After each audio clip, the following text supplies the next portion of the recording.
Hi everyone, in front of me I've got Infinix Hot 40i and let me share with you how to change the screen timeout on this device. So let's start with opening the settings, and here we have to scroll to find the display and brightness.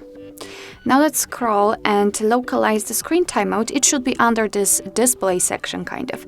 So let's simply tap on it. And as you can see here, we've got the options from which we can choose the timeout from. So at the top, we've got relatively short options like 15 or 30 seconds.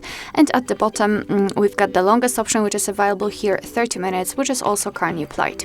So all you have to do is to tap on the option you'd like to use, and I will pick 5 minutes. And as you can see, it is immediately notified right here, which means that from now on, after 5 minutes of inactivity, this device will black out. Alright, so that will be all. Thank you so much for watching. I hope that this video was helpful, and if it was, please hit the subscribe button and leave the thumbs up.